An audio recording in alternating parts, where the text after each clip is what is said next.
All right, I want to call this meeting of the Simpson County Fiscal Court to order. If you would, I'd ask everyone to join me in prayer, and we'll have a pledge to the flag.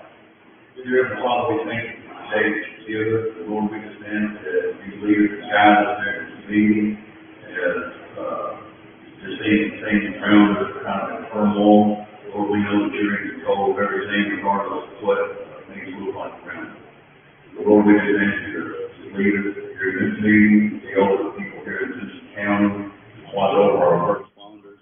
And Lord, we thank you for all that you've done for us, and most of all, we thank you for your Son, Jesus Christ. We ask all this in his name. Amen. I pledge allegiance to the flag of the United States of America, and to the republic for which it stands, one nation, under God, indivisible, with liberty and justice for all. All right. Sheriff, we had Jackie Hunt on the agenda, was going to come and talk to us about the HITRA program and the South Central Drug Task Force. Have you heard from him this morning? I have not, sir. Is there anything that you would like to say about it? They come back. If he comes in, we'll let him come up and speak and talk all about it. Briefly, the HITRA program is a great program. I was working on HITRA when I was drug task force director. That was 8 years ago. That's how long we've been trying to get in that. It's a major initiative.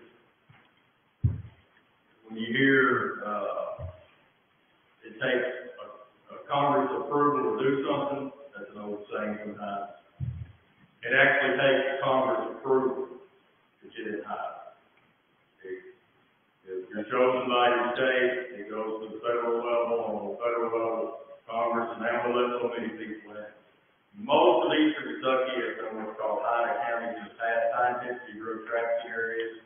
What HITRA does is it brings more resources to our drug task force, gives them some federal authorities and some federal money to back that up. So I'll leave that to Jackie to talk to you about at some point in time. Yeah. But it's a good thing. It brings overtime money and equipment. It covers a lot of things that Simpson and Logan County just actually financially can't cover. Exactly. Yeah. It'll be some federal money that'll come in, and I think they've been working toward getting into the HITRA program for some time, but hopefully Jackie will come in and he can explain more of that to us.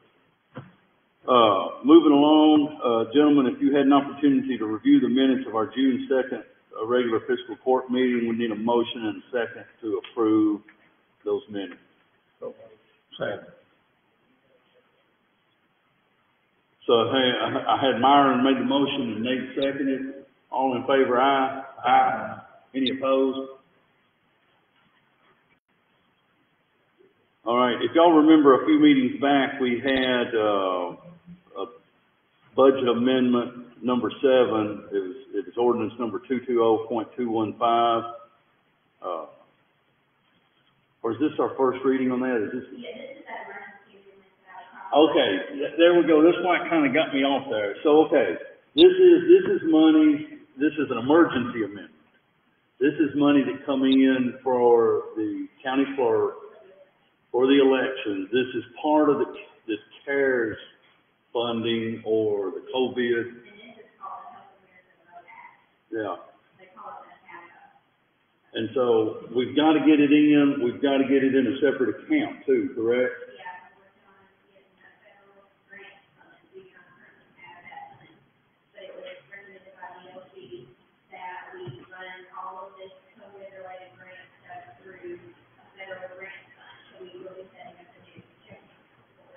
And this one amount, I haven't pulled it up on here, but it's $7,600, isn't it?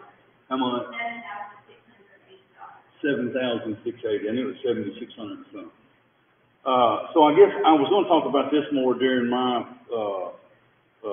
reports, but we'll talk about this here. This will kind of tie into, I told some of you about the CARES Act money that has been allotted to us. It looks like that's going to turn out pretty well, but it's going to have to be in this separate account, the same as this money that's coming for the. because we need to reflect, we just got it, but we need to reflect it in this current fiscal year rather than waiting until the next fiscal year. Yeah. And we have not got any of the CARES money yet, so we're doing that going forward. Yeah. And so, but that's the reason that this is on here. We've got to get this done. We've got to get it in place to be able to account for this money. And then as we make application, we'll send in an application and we'll get that in.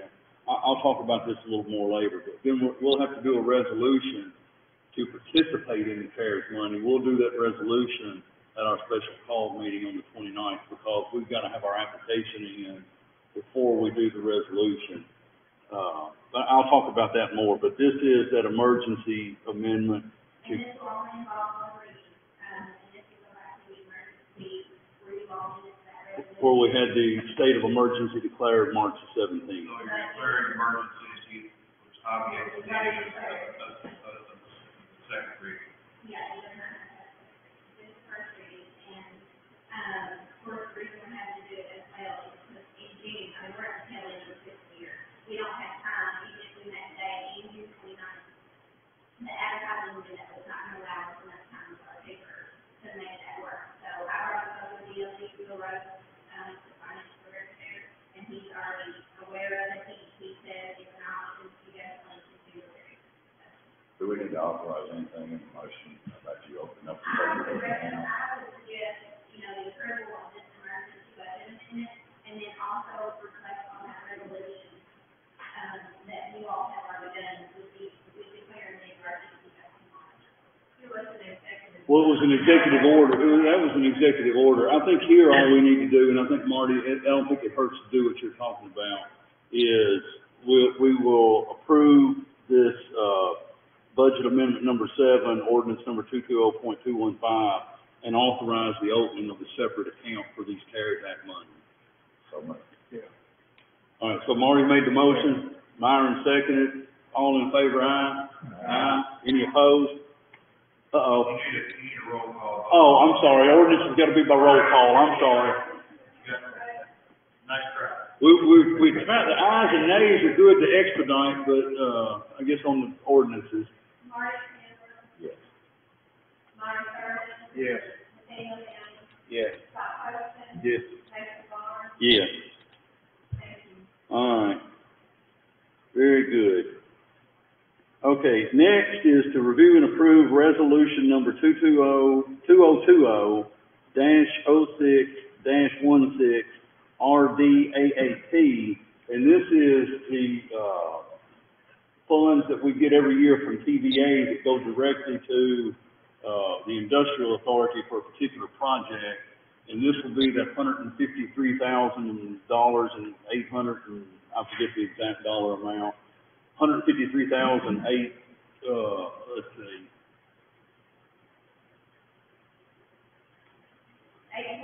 846.15, and this will be money that'll go from, it comes to the TVA, we're just a conduit to get it from the TVA to the industrial authority, and this money will be used to install, utilities along what will be named Ronnie Park Boulevard and the Henderson Industrial Park. If y'all recall last year, these RDAP funds were used to build that new road in the Henderson Industrial Park, and the money we get this year will be used to install the utilities along that road. So, but we do have to have a motion and a second to enter into this resolution and authorize the judge to sign it. Are they changing our money? No, this was a brand new road that got built in the back end of Henderson Park. Okay. Yeah. Well, I'm gonna go ahead and plug it again. We need that Eddings Road over there. We don't have to cost money. Yeah. It's gonna have to be wide. It goes to Eddings Road. It goes, I guess, from, is that Garvin Lane to Eddings Road? Okay. Like I said, that Eddings Road, Yeah. when they go to doing this and they start putting that traffic out on it, it's gonna make it worse. It's gonna, that the industrial board needs to be doing that as soon as possible. Yeah, absolutely. I think that road, I think there's not gonna be any heavy truck traffic on the Eddings Road. Well, it's gonna be posted, no truck traffic, Well, so yeah, posted. we'll, Good luck with that. Lots of roads not supposed to have truck traffic. Well, if anybody that lives in those apartments worked in that, over in that area, they'd be going around that road instead of going out on 100 into it that way, so, you know. Yeah. I mean, there will be pedestrian work traffic coming in and out of Eddings Road with this connection. It's not even other safe enough for that. Really, you're right. But I'll make a motion. All right, so Marty's made the motion to enter the resolutions and authorize the chair to sign. Nate, did you second? All right.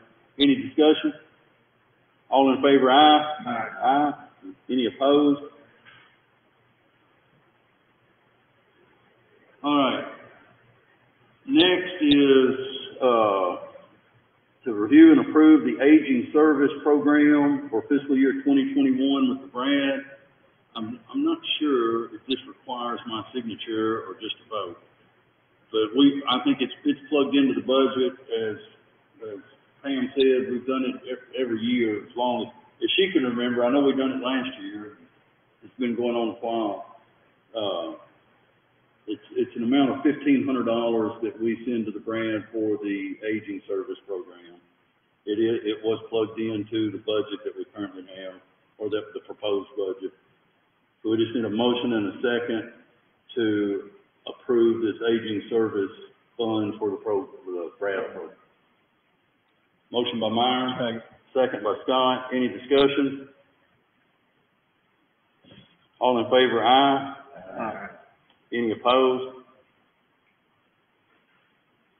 All right, next on the agenda is just to acknowledge receipt of the fiscal year 2021 soil conservation budget. I think they had sent us one previously, and then they've changed this one to reflect what we appropriated in the budget, and we just need a motion and a second to acknowledge receipt. Okay. Got a motion by Scott, a second by Nate. Any discussion? All in favor, aye. Aye. Any opposed? Okay, one thing, and this is not on your agenda, but we do need to get it. It was on your portal. It was added, and this reflects the change in the budget, the first reading of the budget with the 1% pay increase for employees. So we do need a motion and a second to approve resolution number 2020-06-16 EMP, which simply reflects the change in pay status of the 1% for all of the employees that are directly under the supervision of the judge executive's office. It has the judge's office, fire department, planning and zoning, all of that. Got a motion by Marty, second by Myron. Any discussion? All in favor, aye. Aye. All right. Next, gentlemen, we have discussion. Sheriff, if you would ask Mr. Noto Giacomo to come in. I don't know if we're at here. Discussion of XYZ CBD grant. If y'all recall, a few meetings ago, we had a discussion about collateralizing the $1 million. It's a grant loan. I mean, and the way this works is the county gets the money.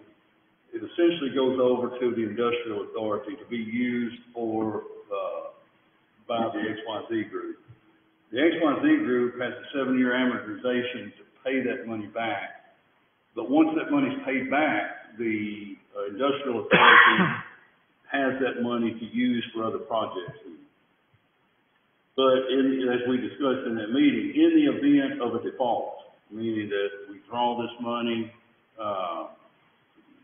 we don't get but so much paid back, whatever's not paid back. In other words, it's $1 million grant. If $1 million was drawn and $200,000 was paid back, the industrial authority would get to keep, I guess, the $200,000, but the $800,000, we would be on the hook to send that money back to the state. So we had worked on and talked about the collateralizing of that money, and of course I met with Tony and with Denny, and at the time we talked about that, we were under the impression there was a $500,000 note at Franklin Bank. Since additional 175. And so the discussion was that with the additional 175, if we write the agreement, and Sam's been in the talks with this, if we wrote the agreement to where they would only be able to utilize up to $825,000 of the $1 million, would be the same difference. You know, you guys had authorized me to take care of this agreement as long as we were collateralized.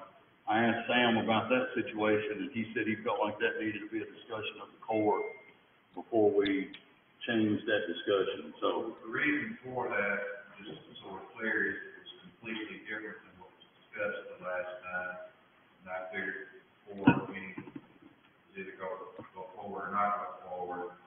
This is completely, it's so different than what was originally passed by you all. I thought you all needed to weigh in. yeah, Tony, and for those that don't know, and you correct me if I say your last name incorrectly, Tony Nocor Giacomo? Closer back, yeah, up to the mic. Good morning. So just a couple clarifications. The Community Development Block Grant, which I've been working with the state since the latter summer of 2018, when I went into contract with Mr. Larry Collins to acquire that piece of land at 1401, now 1401 Steel Road. That was one of the contingencies of me going hard and buying that land, was getting the block grant, which we as XYZ had to be awarded to federal government, to the state for that. There are certain criteria that we had to make in order to get that. It was originally for water and sewer infrastructure to come up Steel Road so it would support our phase 1 facility plan, which was a 25,000 square foot building, which we are fully permitted and designed and engineered to do. We pivoted from that at the end of 2019 based on some non-decisions by the FDA as it relates to cannabinoids and products, CBD and other cannabinoids. And we went to this interim process facility with the full intention that we will go forward at some point and self-fund it through the revenues that we make on this interim facility.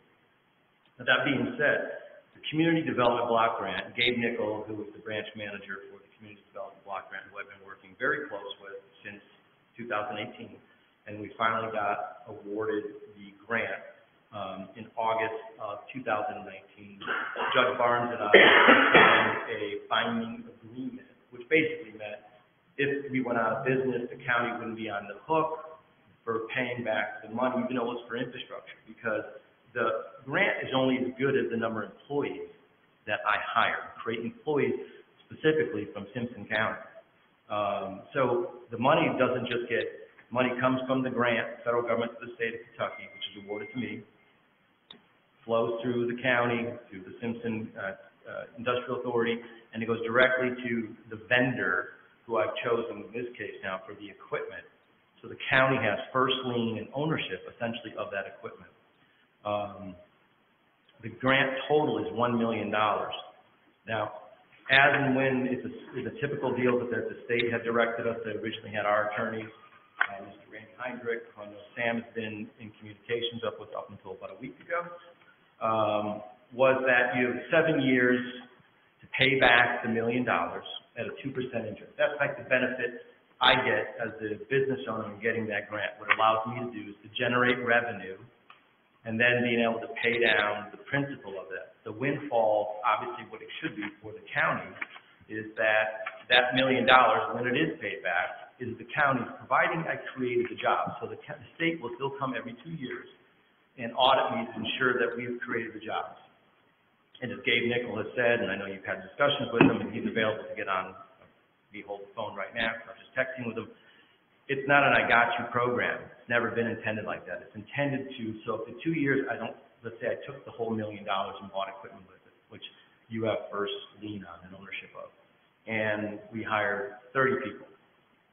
Even if I had, at that time, had paid no principal back, even if they did pay the principal back, the county can't go spend that money until they prove it's about $20,000 a head. So that's how the grant works. And if at the end of it, say we paid the $1 million back and we only hired 40 people, well, the county would keep $800,000 and $200,000 would have to go back to the state. when it comes to equipment purchases using the grant. Now, I just had the reason why that changed, the day that Sam, you sent stuff to our attorney, which was on the 2nd, I believe it was after this meeting, the morning of the 3rd, I had already been in discussions that morning with our banker, Gary Brody. We bank with Franklin Bank and Trust, and I wanted to make sure that we had the maximized increase what we needed for the company on our debt, our line of credit. I asked Gary to increase it actually by $150,000. I know he said 175. Gary sent the email to you, Judge, saying 175. Gary ordered Mike Owen, who did the last appraisal back in 2019 when we got the first line of credit. He did that. It was appraised back then for $1 million. It appraised for, which is available now on the Dropbox, which you can have. Like I just got the appraisal because I paid for it, with the increase of the $150,000 to $1.4 million. So the max on our first lien is $650,000, or could be. I haven't taken it all yet, but likely I'll take the other money to use. So there is the county in the discussions that we've had in negotiations, I guess, on the lease agreement was that it would be $650,000 first lien, and the bank has agreed that we can have a second lien on it for the remaining. In the event that XYZ, and understanding protecting the county, that we don't make it, let's say in 1 or 2 years, and $850,000 was drawn down on the grant, which, you know, I'm responsible. I know the county's flown it through, and you have to be protected, and you might have to pay that money back. You still have the equipment to sell. The equipment is not worthless. Certainly wouldn't be worth $850,000. I would agree with that.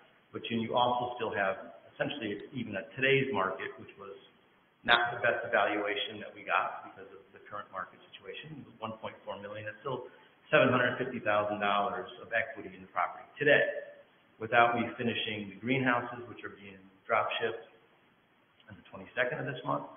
Those are 4,000 square foot state-of-the-art grow span greenhouses. That's what that is, a really big fancy concrete pad up there. And we're finishing out the build out of the 3,600 square foot building. And I do have now a preliminary layout of what the Podtronics pod and the equipment, that's all part of what the processing equipment will be for our business. All of that equipment in that pod as part of that is the equipment that the county would essentially own, lease back to me at 2%, and then I would have over a 7-year period to pay back the amount that I bet. And then that money that gets paid back, the state will audit and see how many jobs that we've created. Once we've created those jobs, that money is the county's money to use. And if I, gosh forbid, but you know, I understand keeping everybody safe, we don't make it, there's significant, in my opinion, and factual based on the current appraisal from June 8th from Mr. Owen, there's $750,000 of equity still there. Technically, that money is the industrial authorities to use. It would not come back into the county coffers. It wouldn't come into our money. But the issue at hand is if it doesn't, and I'm hoping, I've told you many times, I'm hoping the best for you and wishing you the best. If something happens that it is a default, especially if it's an early, 6 months, 1 year default, or if the jobs aren't created, there's not enough money there, whatever money goes back to the state, if there's not enough money in that account that's being held by the industrial authority, Simpson County Fiscal Court is the one on the hook for the grant. So any shortfall would be our obligation. So infrastructure, you're not gonna need sewer and water. Today, I do not. So back in the end of 2019, when the FDA and I was pivoting to say, okay, it doesn't make sense right now for us to move forward with that particular facility, so that means I don't need the water and sewer. If I said to Gabe at the state, go ahead, release those funds, because they were there. He was asking me, when do you want to? I said, well, hold off. I don't know if this is the right time for us to build this facility. So he said, well, thank you for that. He appreciated that because other companies had taken grants before and gotten themselves into some financial issues. So I absolutely intend at some point to build that facility. We spent a lot of money and time getting that designed and engineered. It's a shovel-ready project. I mean, I got the stamped blueprints in my office at my house. At that point, what I had suggested, there's two things that we say in the next 2 years, we want to build that facility, and it's ready to go. If I pay back the $1 million in that 2 years, because we have the option of paying principal or interest. The judge want to make that clear too on that. That's in the contract in section 3, subarticle B in there, right? So let's say we've made enough money. We're doing well. Let's go build the building. Well, I'm going to need water and sewer. And originally I was having these discussions with Denny when we drew up the initial lease agreement based on the direction from the state. Was that, okay, so maybe we can use those funds to put the water and sewer in, right? Or I'd have to go apply for another grant, or we would have to write the check as a company and bring about $700,000 to $800,000, which is, I think, is going to be the real cost, less the money that goes to the BRAD. Yeah, and out of the money that in that $1 million grant that we were awarded, about $30,000 of those dollars go directly to the BRAD for their administration work. So, gentlemen, to me, in our discussion, when Tony and I and Denny talked and Sam and I talked, the only difference that I think today from what we discussed some time back was this additional loan amount at the bank. And you 150. So it's 150 and done. And they would verify that at 150. Because the email I got was 175. I know. Gary, I think Gary put in what, if I didn't want, I said, okay. I originally asked for 150. So, you know, Tony had thrown out the idea that, hey, if that makes a difference, we could limit the amount of grant money to be borrowed to the 850. So the 850 and the 150 is still at the $1 million range.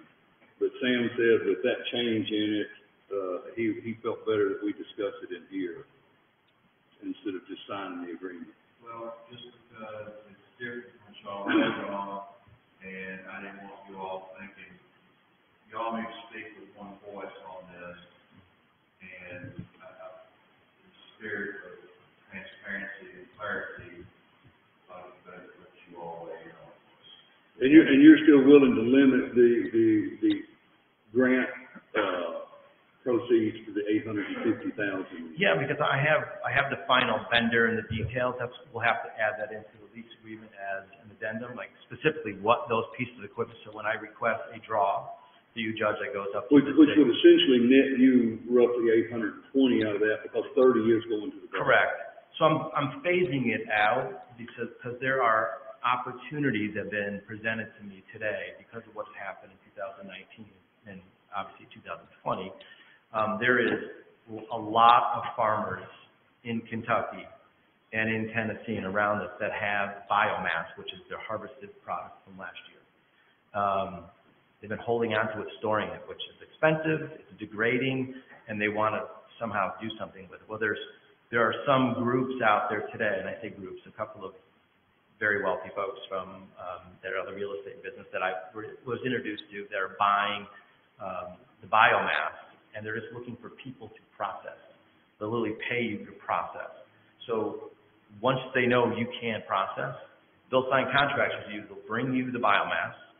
You can process it. And the beauty of it is once you take the floral material, which is, organic floral material that's sitting in boxes and has to store it in controlled temperature environment, taking lots of volume up, can be then simply, it's actually pretty simple. You process it down to what they call a winterized crude. So you take a lot of this product, you bring it down to a winterized crude, and you can store that in a refrigerated thing for years. And what they're doing is kind of hedging the future for the next couple of years when the FDA does make a decision. They'll be stockpiled with this winterized crude. The benefit for all of us that are in the, farming and agricultural business that have grown hemp, especially a lot of farmers grew hemp in Kentucky, there'll be an avenue for now to get that out of their facilities, open those up, and have a future to potentially make some money on. So that's what was my kind of rush on all this for me. Not rush, it is a rush now because no one anticipated the pandemic, and that's put some other delays and kinks in it. But as of we were on schedule, we finished an environmental study. We're going to do a second one for the new pad and everything. I don't know if you've been up to our property. what it looks like now, but it's significantly different of the work that we've done on the backside of Witt Road there, is where we were building everything. And, you know, we're planning on the 19th, having everything up to Gabe.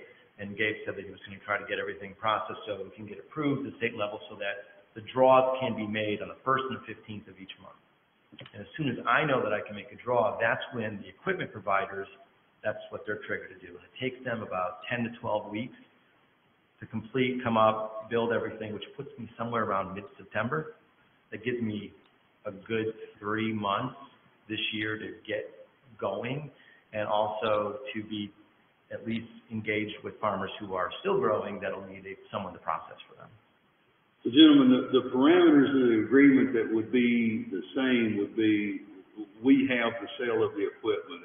If there were a default, we have the sale of the equipment. That would not change. That would be our first money. The parameters of the agreement that would be changed from what we discussed the last time would be, we would still have second lien, but it would be behind a $650,000 note rather than a $500,000 note. But the draw on the grant would be capped at $850,000 rather than the $1 million.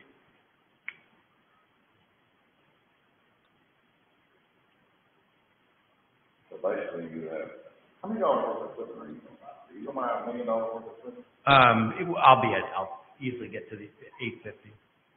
Any additional? I mean, when you go buy an equipment and it's not, at least for the business, you know, that's what, 30 cents on the dollar if you do that in that equipment, you know, it's hard when you sell an equipment that, you know, that's probably about what it would bring if you sold it. I really don't have a problem. If you got $750,000 collateral in a building, is that the number? But there's only only be $650,000 in first lien, second lien. You'll still have, as of today, June 8th. Okay. With the appraisal of $750,000. And that's the part we. Well, yeah, here's the thing you have to think about, Yeah. Marty. And I want you to know this, Tony. When I say all of this, my first obligation here is to protect the taxpayer of Simpson County. My second obligation is to help you get jobs created for the people that live here in Simpson County. But, so let's say if there is this default and there is $650,000 note, there's going to be that note plus interest plus all of the costs associated with the sale. So that $650,000, if that's maxed out, it's probably going to be closer to 700 or 720 in that range by the time you do that. If the land were to bring the 1.4 million that it's appraised at, then there's going to be just under 700,000 left there for the second lien. Plus then, if you're right that the equipment brings 30 cents on the dollar and it's 800,000, you're getting 240.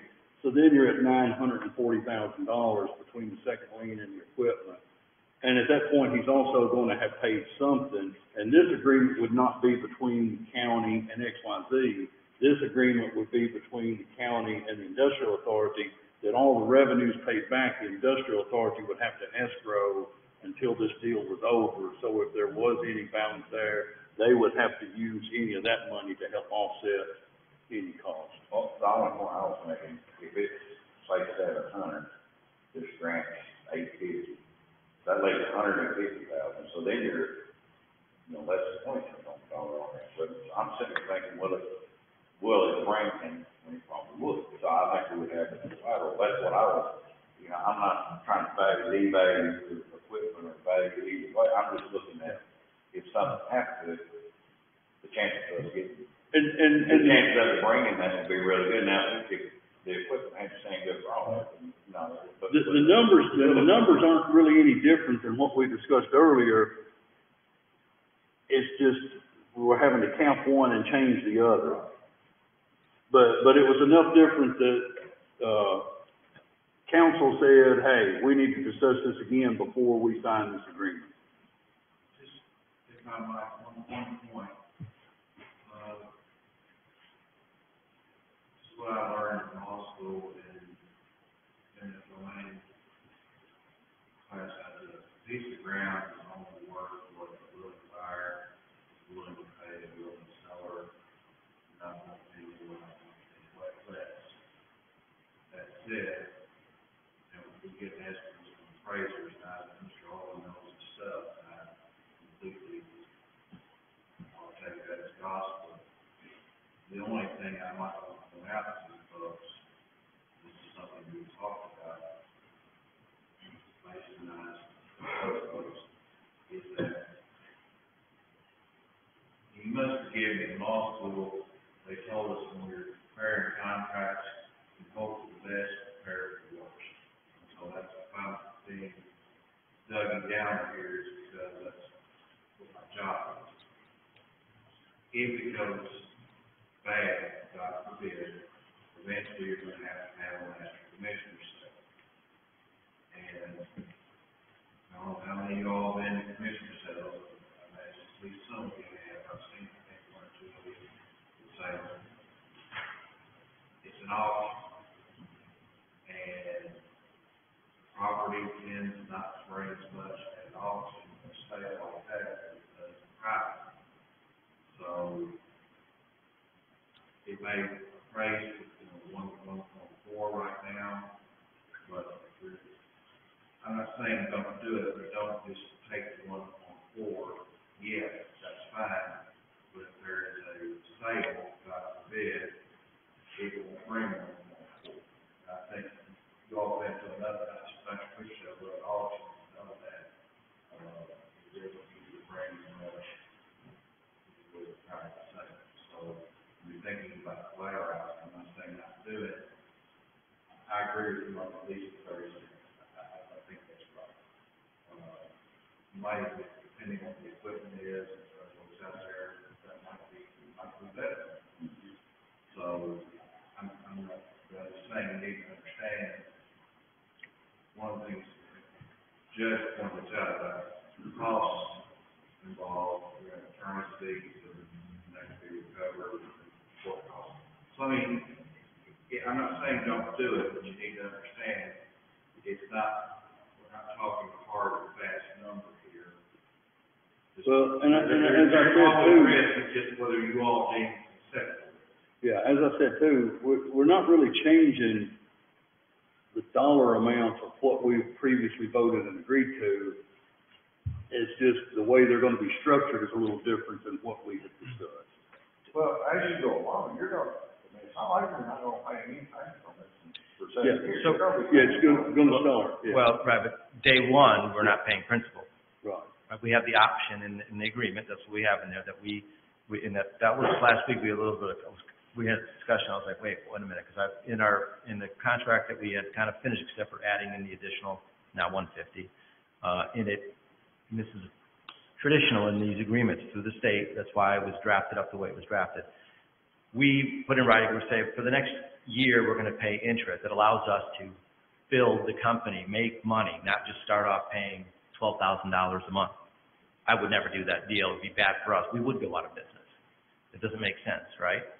But in the interim, you still have the collateral of the property. So we could pay just the interest that allows us, that's what helps us to build momentum and build the company and hire the people that we can get in there. And every time we hire somebody, that, once again, adds to the money that the county can keep once the state starts auditing us. And they can keep pushing it out 1 year at a time so we get to the total number. Just one kind of comment, Sam, was in talking with Mike, because initially, because the bank ordered the appraisal, Mike couldn't give me any information until Gary released it to me, and even though I paid for it, ultimately, which I can give you access into the Dropbox. I digitized it, so the whole appraisal there. Mike said basically based on all the land that the industrial authority has available north and stuff, that the prices, the way he did it, was almost at a auction price. So the 1.4 million, I'm not getting any credit, by the way, for the fact that I haven't finished, like, the greenhouses. The big building that's there, the 3,600 square foot steel building, we're getting ready to pour the floors. I brought 3-phase power that I paid for to get onto the property. That's getting it pulled to the panel. So those things, he gave me a little bit of credit, but not much. So the price actually should go up. Understand there are additional costs, et cetera, in the event that we fail, which, I know we have to talk about. Marty, you're right. And any payment made, whether it's interest or principal and interest, will all escrow with the industrial authority. That just makes it the collaborative. Right. And the industrial authority has agreed to hold that money in escrow to use to offset any cost. So, but I mean, we'll have to sign an agreement with them saying to it, but you know they're gonna agree to do that. And one other point, and Marty, this is so, on the equipment, I would agree, the pumps, the chillers, probably 20 to 30 cents. I mean, they're pretty standard. The actual processing equipment is valuable amongst a lot of different verticals. It's not just for hemp processing. That equipment, which is the cord and even the Podtronics pod, which is part of the equipment, will sit on a concrete slab, which is completely expandable and you can move it, right? That is worth a lot of money. The equipment does not go down by 30%. I can't guarantee you what it is, because it takes time for those manufacturers who are in the U.S. to make those pieces of equipment. That's why I have to wait. I was just looking at my report. No, I understand. Yeah, I understand that piece is worth more. So, Sam, I guess the question here is, we've already had a vote to proceed with signing of the agreement under we're collateralized. My question is, are we still good to proceed with finalizing the agreement? Because the way we left it was that you would assure that we were collateralized to the point that we should be to sign the agreement. That was what we voted on. Does this require a new vote, or are we still good under these conditions? I think you take a new vote just to be clean and make sure, and I'm not saying don't do it. Right, I understand. And I'm not. So, We a vote to proceed forward, because we still have that, I don't like voting on it. Yeah, contract, that's in front of it. But, I mean, I'd like to have the contract in front of it, even though, just make sure that everything is in there. You know, I don't want to hold anybody up. There were like some conditions in there. Yeah. And we're not going to go forward, we go forward conditionally, these three items. And so does everyone understand the change in the conditions we're talking about? So according to the counselor list, then what we need here is a motion and a second to proceed with those change in conditions. Motion by Marty, second by Nate. All in favor, aye. Aye. Any opposed? Motion carried 4-1. We'll get the agreement together. Great, and I appreciate your time very much. Thank you. All right, thank you. I see Jackie Hunt slipped in on us almost at 8:30. We'll back up and let you talk to us about the drug task force. Look at this. Come here and get one of these sheets here. I got this yesterday. This is a thing that got mailed out. I was going to give all the magistrates a copy of that right there. This is not part of Jackie's report. This is interesting information. Jackie, we're glad to have you here with us. I want to apologize for being late. I thought it started at 9 and I was sidetracked too, so I apologize. Because I've been going to fiscal court in Logan and they drag behind y'all. They start at 9 instead of 8:30. Y'all are more on the ball. So good morning. I won't take up much of your time. I know most of y'all. How you doing, Nate? I'm Jackie Hunt. I'm the director of the Drug Task Force. We cover Logan and Simpson County. I was the chief deputy at Simpson County Sheriff's Office, for those of y'all that remember. Morning, Marty. Sam. Before that, I worked with Sheriff Hobson, the state police, retired from there. When Sheriff Hobson was the director of the Drug Task Force prior to me, him and I talked about the need for Simpson and Logan counties to be part of the HIDA program, because we have been part of it as troopers. We saw the significant value for the community. He started a process with them, and then when he got elected sheriff, I continued that process, and I've been pursuing it for the last several years. And it's a really hard nut to crack. By the help of Senator McConnell, Congressman Comer, and U.S. Attorney Russell Coleman. They were three key figures in helping us, and you have to file a petition not as the drug task force, but per county, so one for Simpson and one for Logan. And HIDA stands for High Intensity Drug Trafficking Area.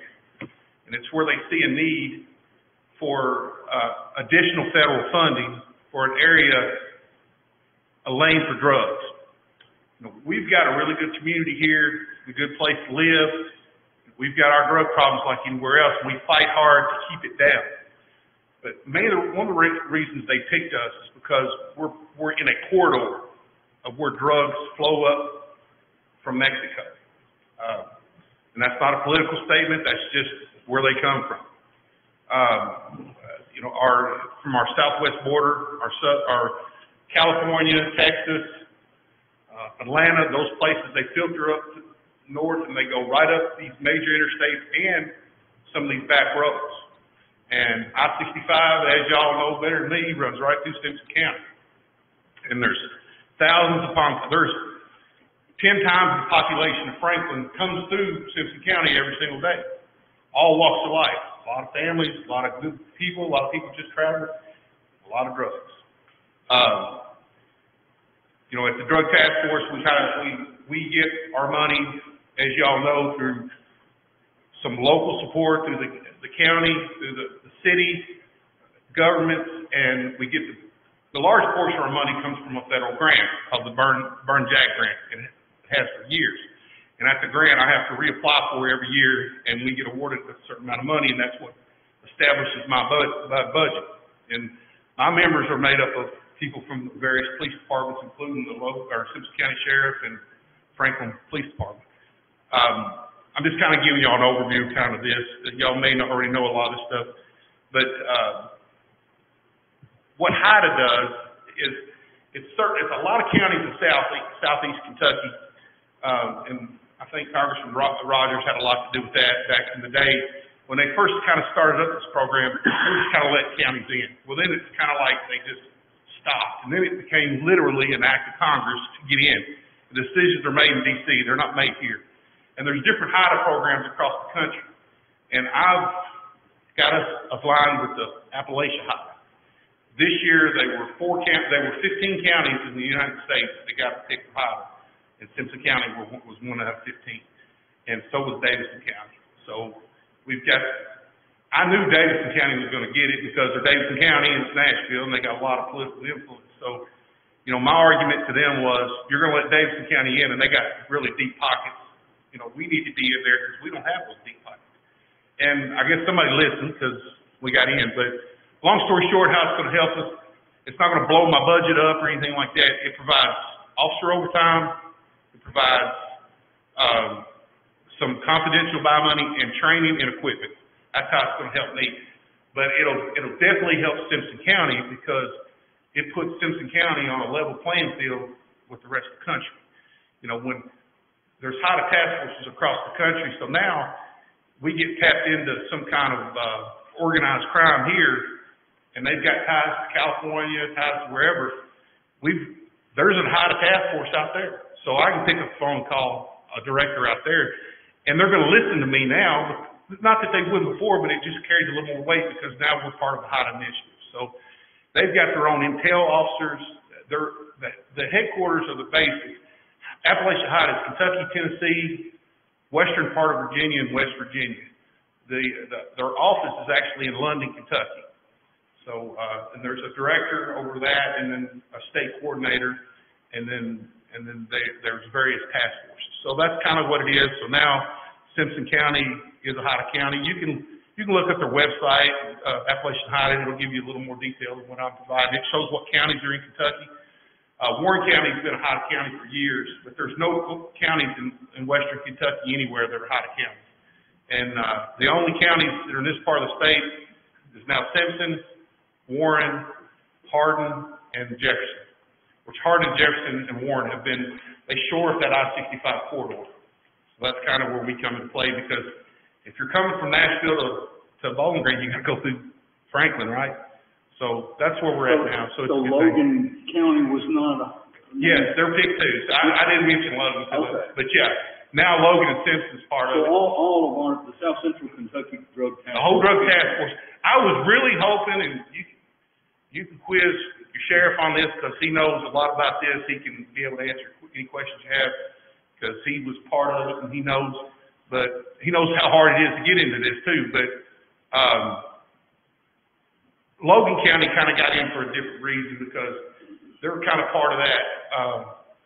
There's that I-24 corridor. It doesn't go through Logan, but it goes through certain arteries that come up through Logan. So that was kind of a different reason why he got, because I-24 that shoots off that way and goes up to Kentucky, that's also a major drug corridor. So it kind of got in for a different reason. I was hoping for one county.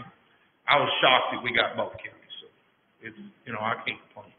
So anyway, I just wanted to kind of drop in and kind of give y'all an update on that. So I don't think any of the actual funding is going to kick in until next year at some point. I mean, I don't know really when, because they're going to meet in August for like a budget meeting or whatnot. But as far as of now, we're part of Appalachian High. So, anybody got any questions? That's good news, though, Jackie. Okay. Thank you. Yeah, All right. Yeah, Well, appreciate you guys all do. Y'all need anything from me, just holler. All right. Thank you. Thanks, Jackie. All right, gentlemen, moving on to financial business. If you had an opportunity to review the budget transfers, we need a motion and a second to approve those transfers. Second. Got a motion by Meyer and a second by Nate. Any discussion or questions? All in favor, aye? Aye. Any opposed? All right, next is, you had an opportunity to review the bills and claims. We need a motion and a second to approve those. Motion by Marty. Second by Scott. Any question or discussion? All in favor, aye? Aye. Any opposed? I only ask any opposed because I can't hear that I'm hearing four voices at a time. I do good to hear one at a time. Next is if you had an opportunity to review the May 31, 2020 financial statement, I need a motion and a second to approve that, subject to audit, and authorize the county treasurer and the county judge to sign that document. Second. Motion by Nate, second by Meyer. Any question or discussion? All in favor, aye? Aye. Any opposed? All right, moving on into reports. I'll back up and talk a little bit about the special account that we talked about earlier that we're having to set up because of this money that come for the clerk's office due to the COVID. I think I made all of you guys aware that Simpson County had been appropriated a certain amount of money.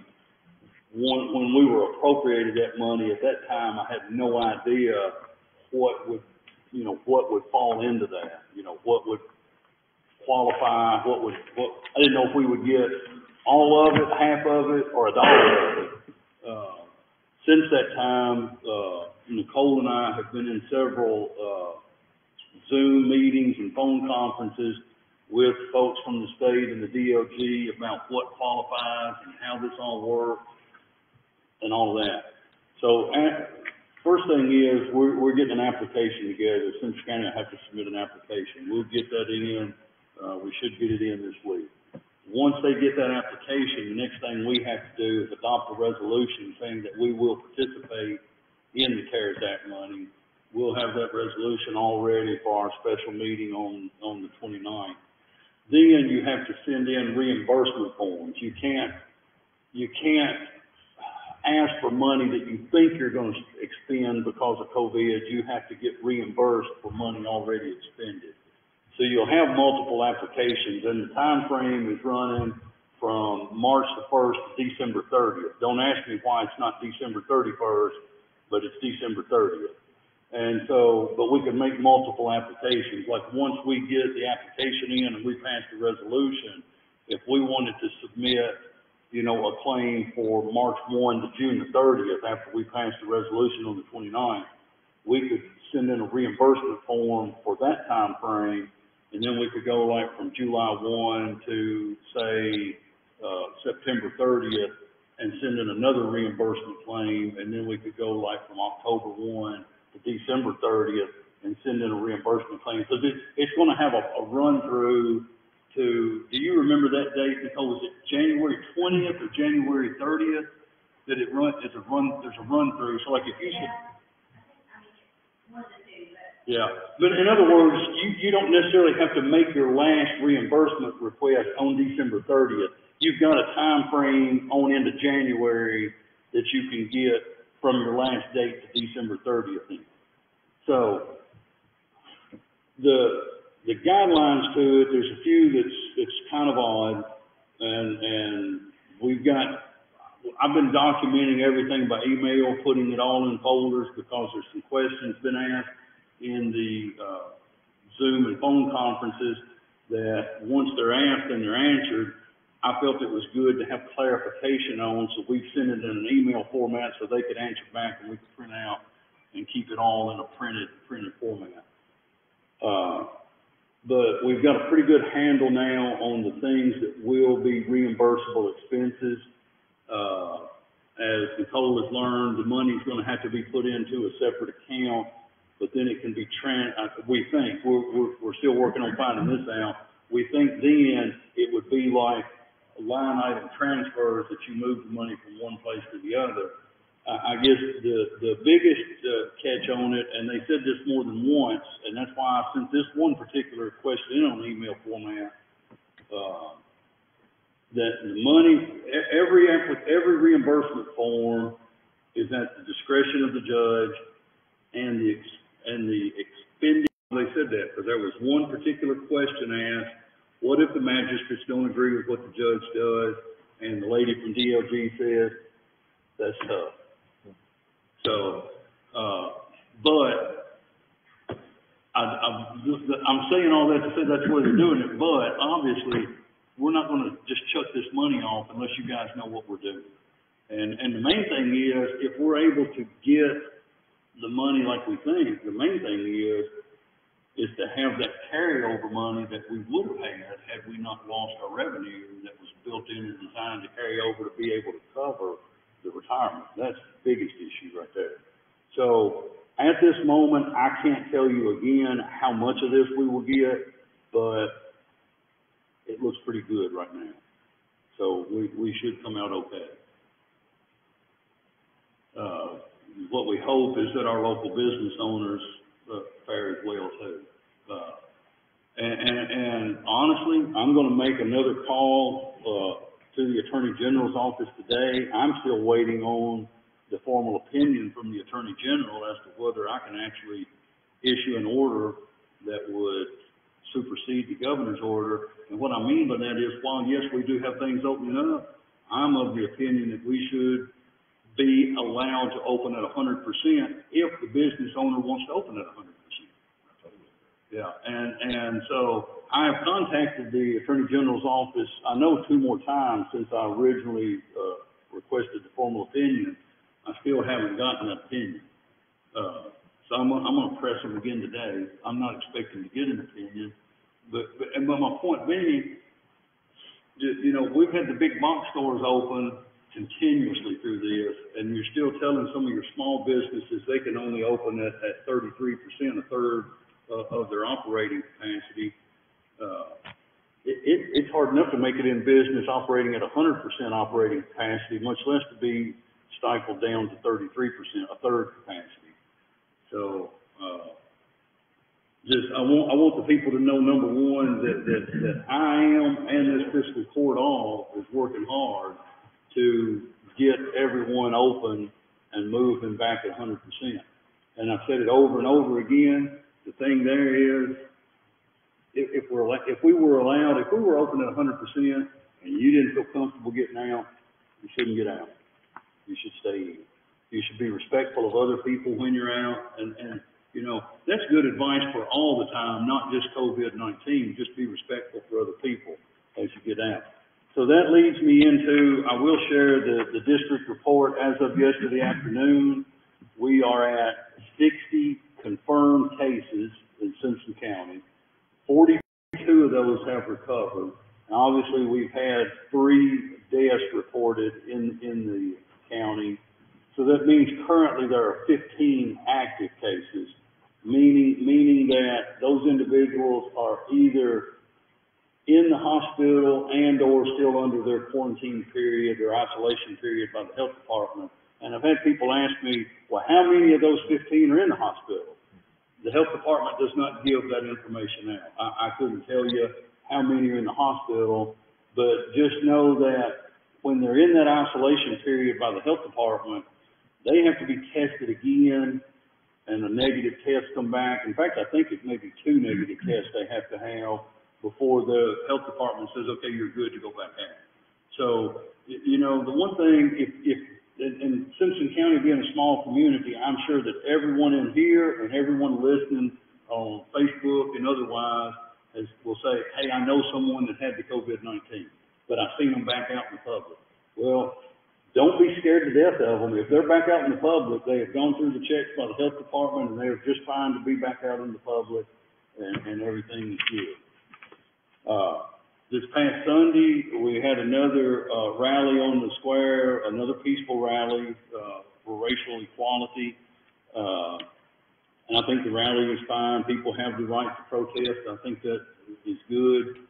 But I reached out to the Human Rights Commission about getting a smaller group together to discuss what issues there are in Simpson County. So this Thursday, myself, the sheriff, and Deputy Savage, what is your main actual title? I want to make that. Detective Sergeant Savage. The three of us, along with the police chief and 2 other representatives from city government and 6 representatives from the Human Rights Commission and the school superintendent, are going to meet to have a discussion. And I think I have made a vow to the Human Rights Commission that every one of you guys would agree with, and that is that if we actually identify situations or problems or things that are going on here in Simpson County that is under the power and the authority of local government to change and make better, we will absolutely change that and make that better. I think every one of us in here would agree to do that. So that we'll have that meeting Thursday at 3 o'clock right here in the courtroom. I've talked already about the special call meeting on the June the 29th. That'll be on Monday. So let's see, it's 2 weeks from yesterday.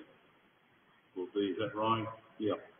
So Monday the 29th at 8:30, we will have that special call meeting in here. I know we should have that agreement that we talked about earlier. We absolutely will have the second reading of the budget, which, by the way, did come back. The EOG checked off on it. It was just a situation that once we got it back from them, we couldn't get it advertised to be on the agenda for this meeting. So we felt if we're going to have a special call, let's just wait till later in the fiscal year. So if there are any financial things that need to be cleaned up at the end of the fiscal year, we'll know and we'll get all that on the budget. But it should be pretty simple, pretty quick and short meeting on the 29th. Also, 1 week from today is actual election day, and the only polling precinct open in Simpson County will be here in the historic courthouse on the downtown square. So all of the courthouse offices will be closed that day for voting. Now, for folks watching, from today through the rest of this week and next Monday, the 22nd, between the hours of 8 a.m. and 4 p.m., you're able to walk in and do early voting right now. I did that yesterday. Nobody on that. Yeah, quick and simple. It was just no time to do it. Yeah. So I encourage you, if you're concerned about what a crowd may be like on election day, and you have the opportunity between now and next Monday to get down here between 8 and 4, you walk right into the courthouse here. It's like Marty said, it takes you 2 minutes. I would highly encourage it. Yeah. Although I'm afraid our voters are not, I'm thinking 10%. I'm not thinking what I'm afraid you're right. they've been doing this for over a week, and that was yesterday. I think they told me I was 201st or second person they voted. I think they had one day with 40-some people, and that's been the biggest day they've had. But at any rate, that's your voting opportunities. Please take advantage of the early voting, the walk-in early voting. We'll get through that. And, Sheriff, I've seen the jailer out there. Is he out there walking around?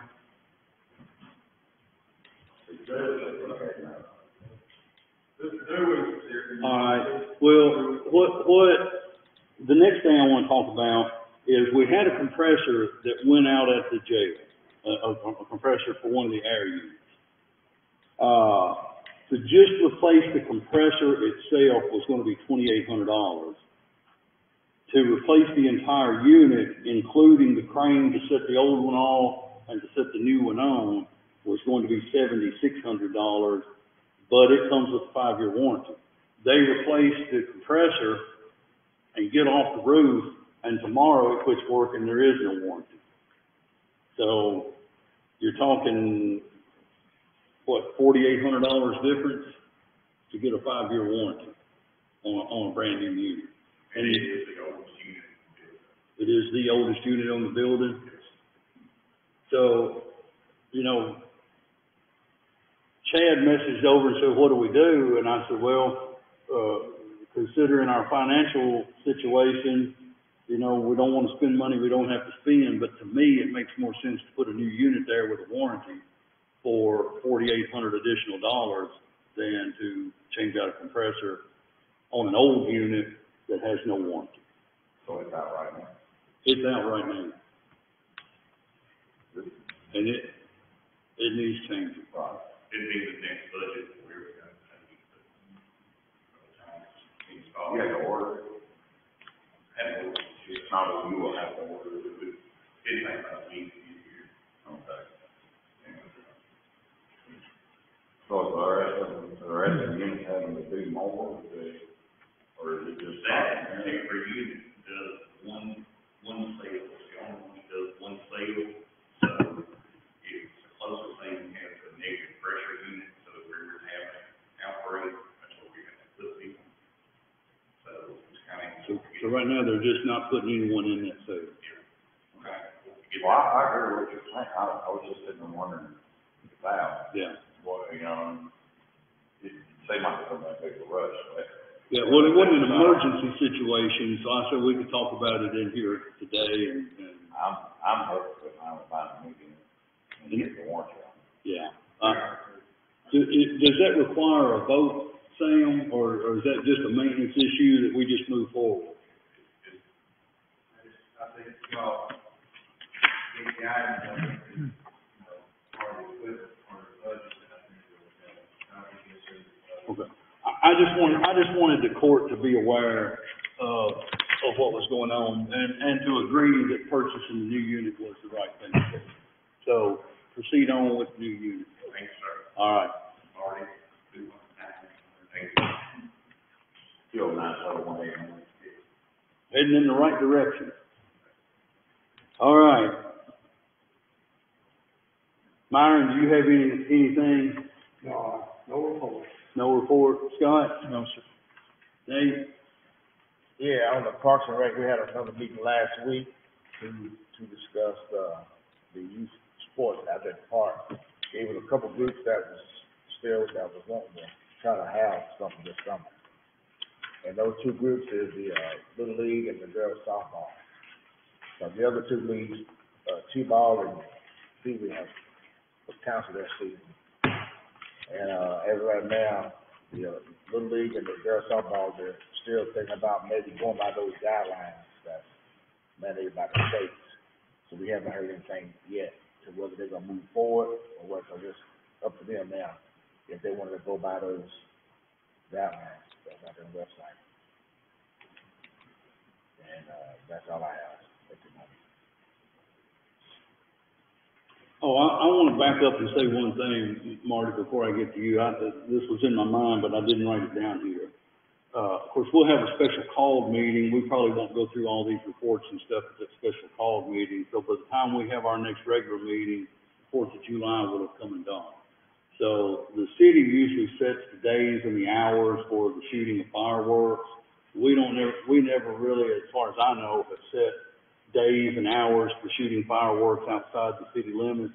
But I have heard over the years several complaints of folks out in the rural parts of the county that people are shooting fireworks around livestock. I just want to encourage you, if you live close to livestock, please don't shoot that fireworks around that livestock. 'Cause, I mean, there's no telling what happens with those animals while all that fireworks and boom is going on. Be respectful of your neighbors. I can tell you, I'm around livestock, they go crazy. Yeah. And if you're lucky, they don't break just Yeah. a bit. Yeah, so I just want to encourage everybody, be respectful of your neighbors in the firing of the fireworks. All right, Marty.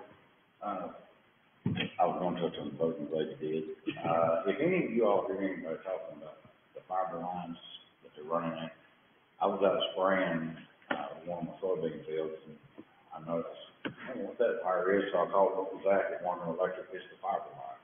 And I guarantee you my combine will take that out this fall. So if you hear anybody talking about the lines are low, just have them call Warner Electric. I don't want to tear anybody's fiber lines out. You know, some people have had to pay out of pocket to get that line to their house.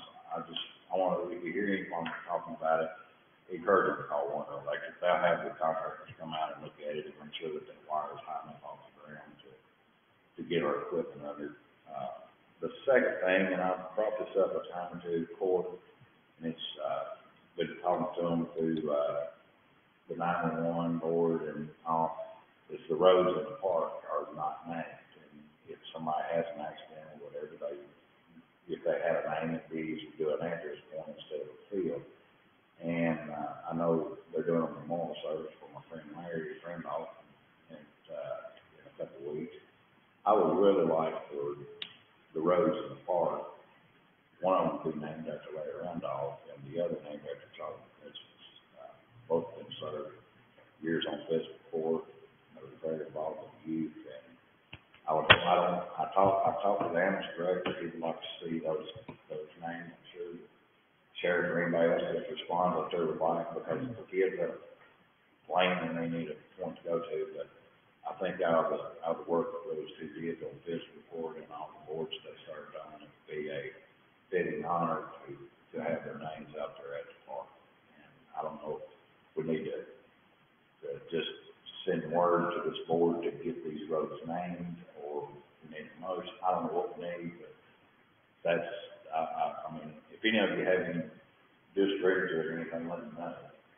Carter, can you speak to that? Can you speak to, can you guys just name roads through planning and zoning, Well, we have a system now whereby when a developer comes in and they've got a plan, in their development plan, they have, their streets names, so-called, on that development plan. As you well know, we go through a preliminary and a final on those. In that preliminary, once it's accepted by the commission, then I have a system in my GIS mapping that I plug these names in. If there's any resemblance between an existing road and the new name, it'll flag it. And then I go back and request a change to that name in the next meeting. We're talking about naming roads in the park. Yeah, we're talking about naming roads in the park, and Marty has suggested we name one of the roads Larry Randolph Drive and one road, Charles McCutcheon Drive. Well, I mean, Can you check those names and make sure that we're good with those names? I'm almost certain that we're probably good with them. Back a year ago, I met with Parks Board Director, Mr. Joyner, because we had no names out there. It was more of an emergency drive type thing. We needed to do something to get some names, designation points. And we put some names on the map. If any of you want to, you can refer to the GIS system and look at the map, and the roads have been named out there. Roads have been named in the park, Yeah, we've labeled some of the roads. but we've not put up road signs or give them official names, have we? No, we just named them so when they get a call, that emergency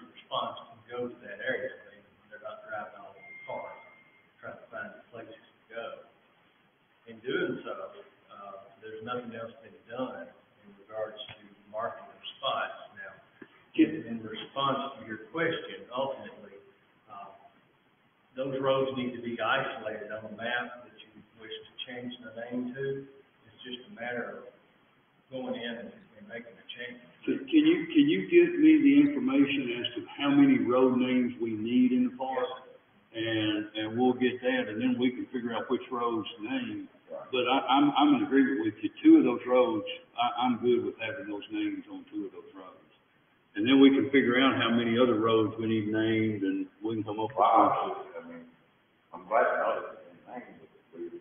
How do people know what road it is? Well, I think they're only named internally for emergency services, but there's no road signs up that says that. Yeah, when the call comes through, you know, each one of those places is supposed to have some kind of insignia on it, like point A or B or C, and then automatically that goes to how to get there, you see, rather than GIS. Well, while we're doing it, and I wish I could have named, we can, get letters on them still, or we can do, I just worry that somebody, you know, you get hurt and they can't find it. You know, we'll make it as easy for the people out there, anybody in the park to find it as possible. And I agree that naming some roads in the park to honor those two men is a good move. That's basically all I have. All right, Council. I'll get you the list. Okay, thank you, Carter. Counselor? Two things. Number one is, starting, like 2.5 months ago, the court back up, the justice center, and, there have been considerable changes and modifications made to, try to keep everybody safe. So, one is the limited number of people coming in after the mask. Another important thing is that at least for the time being, while the emergency, while we have an open court system, Chief Justice has agreed that unless you're a party to action, criminal or civil action being heard that day, for the lawyer, you've been subpoenaed as a witness in the case, you don't get to come in justice court. Now, you might think there's a big discrepancy like the driver's license, but you can't come in, even if you want to make a payment and find the policy, you have to put the driver's license outside. So, that friends and families and neighbors and stuff can't come in. Other than one people directly to have a dog in the fight, so to speak, get to come in. And I know sometimes that causes frustration because the mama wants to be there when her baby boy is, you know, looking maybe put in jail, or somebody's spouse or significant other wants to be in there, you know, support or something. But that what I'm saying is we put restrictions on there for a reason. The dockets are really backed up, and we're just trying to lump through the best we can. So I've already posted this on Facebook. Whoever hears this, who's not seen that, got you or a friend or family or some acquaintance or somebody has support, please know and pass on. Ask for your patience. We're trying to be patient and get it to as best we can, but there will be delays. Secondly, this is stated that this is a man or she must be obeyed, otherwise known as my wife. The library is open to the public as of Monday, yesterday. They're back in their original locations for the first time in about 2.5 years, over 2.5 years, maybe a year and a half, almost 2 years.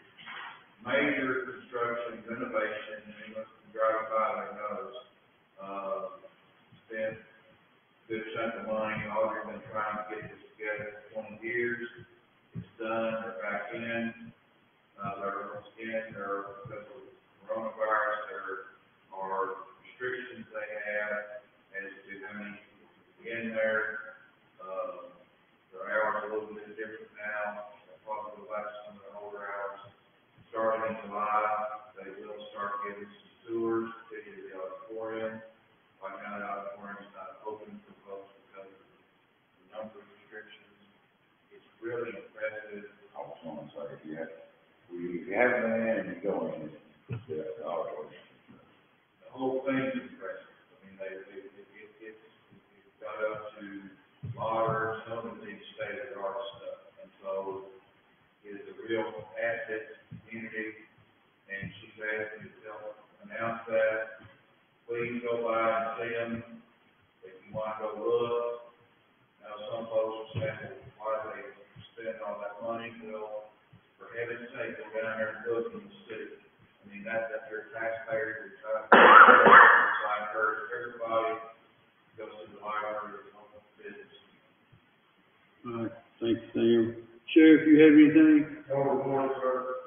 Would you see, I don't think I've seen anyone from the clerk's office, but if Rick's still there, if he has anything from the jail? His report? No one. No department reports. Bill, you have anything? Bobby, you have anything? Seeing or hearing no more reports, I only need a motion to adjourn. I think Nate made the motion and Marty seconded. All right, I think everybody's in favor, at least Scott is, he done stood up.